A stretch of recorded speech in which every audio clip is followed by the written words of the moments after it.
إنه هو الغفور الرحيم وأنيبوا إلى ربكم وأسلموا له من قبل أن يأتيكم العذاب ثم لا تنصرون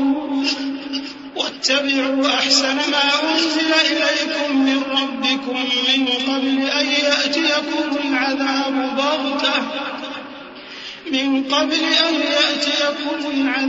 بغتة وأنتم لا تشعرون أن تقول نفس يا حسرة على ما فرطت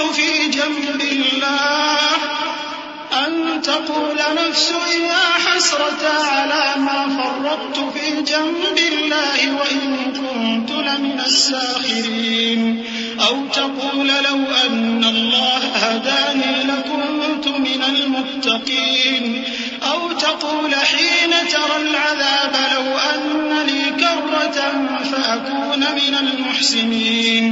اے پیغمبر میری طرف سے لوگوں کو کہہ دو کہ اے میرے بندو جنہوں نے اپنی جانوں پر زیادتی کی ہے اللہ کی رحمت سے نا امید نہ ہونا. اللہ تو سب گناہوں کو بخش دیتا ہے، بے شک وہی تو ہے بڑا بخشنے والا بڑا مہربان. اور اس سے پہلے کہ تم پر عذاب آ واقع ہو اپنے پروردگار کی طرف رجوع کرو اور اس کے فرما بردار ہو جاؤ، ورنہ بعد میں تم کو مدد نہیں ملے گی.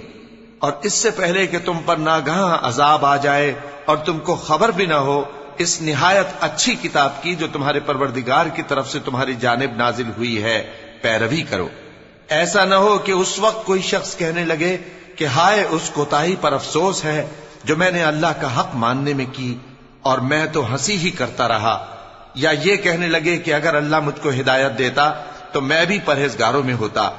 یا جب عذاب دیکھ لے تو کہنے لگے کہ اگر مجھے پھر ایک دفعہ دنیا میں جانا ہو تو میں نیکوکاروں میں ہو جاؤں. بلى قد جاءتك آياتي فكذبت بها واستكبرت وكنت من الكافرين ويوم القيامة ترى الذين كذبوا على الله وجوههم مسودة أليس في جهنم مثوى للمتكبرين وينجي الله الذين اتقوا بمفازتهم لا يمسهم السوء ولا هم يحزنون الله خالق كل شيء وهو على كل شيء وكيل له مقاليد السماوات والأرض والذين كفروا بآيات الله أولئك هم الخاسرون. ارشاد ہوگا کیوں نہیں، میری آیتیں تیرے پاس پہنچ گئی تھی مگر تو نے ان کو جھٹلایا اور شیخی میں آ گیا اور تو کافر بن گیا. اور اے مخاطب جن لوگوں نے اللہ پر جھوٹ بولا تم قیامت کے دن دیکھو گے کہ ان کے چہرے سیاہ ہو رہے ہوں گے. کیا تکبر کرنے والوں کا ٹھکانہ دوزخ میں نہیں ہے؟